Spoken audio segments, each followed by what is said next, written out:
Svetový deň prvej pomoci si pripomenuli v základnej škole Jána Švermu v Humennom.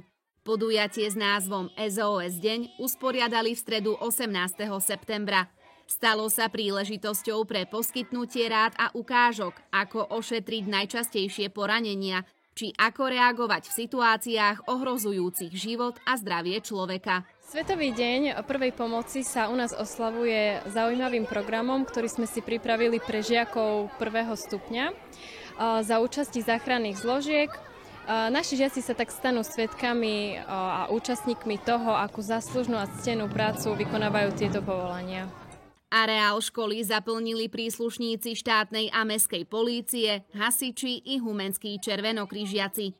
Takmer 200 školákov priblížili svoju prácu, ktorá zohráva dôležitú úlohu pri záchrane človeka. My sme prišli, aby sme im ukázali vlastne kapérku, také základné, aby vedeli, že keď nájdu niekoho na zemi, napríklad ako mu pomôcť. Keď si ruku zlomia kamaráti, také bežné prostredie, viete, sa hrajú, tak to, keď sa poškrabe niekto, alebo ak napríklad aj spadne do takého bezvedomia, viete, že dýcha, ale nie je pri vedomí, tak čo s ním robiť, ako sa o neho postarať, ako ho, aby nebol v nejakom strese. Dáme takto a keď nedýcha, tak dáme ucho a počujeme, či dýcha a zdvihne sa mu hrudník, tak to znamená, že dýcha, ale keď nie, no tak nedýcha.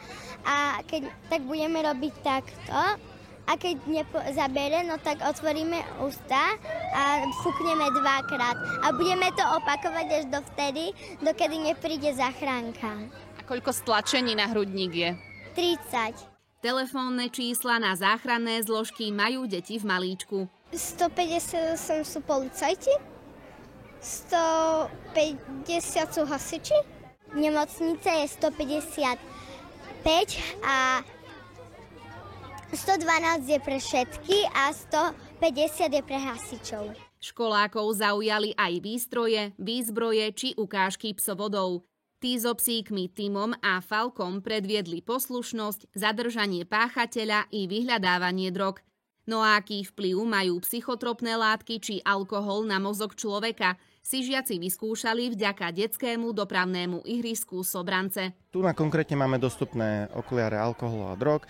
Z alkoholu je tu od 0,5 promile, 1, 2,5 až 3,5 promile. To si môžete kľudne prísť vyskúšať, aký je to pocit, lebo dneska budete aspoň pamätať.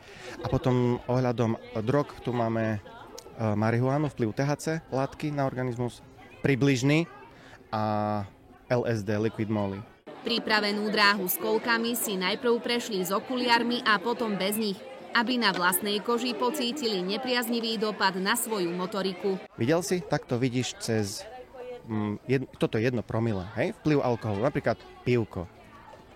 Nechceš to, lebo vidíš rozmazanie, tak dáš dole ten simulátor, tie okuliare. Ale ako vypneš pivo? Rozmýšľajú, oco, ako vypnem pivo? No musíš sa vyspať. Dopravné stanovištia ponúkli aj simulátor prevrátenia vozidla i nárazu. Prostredníctvom neho zistili, aký silný vie byť náraz auta v 18-kilometrovej rýchlosti. Aj keď im simulácia pripadala smiešne, dokázali si uvedomiť nebezpečenstvo autonehody a potrebu bezpečnostných pásov. Je to veľmi dôležité, lebo keď pôjdeme veľmi rýchlo a budeme obiehať tam, kde je plná čiara, tak to sa môže stať.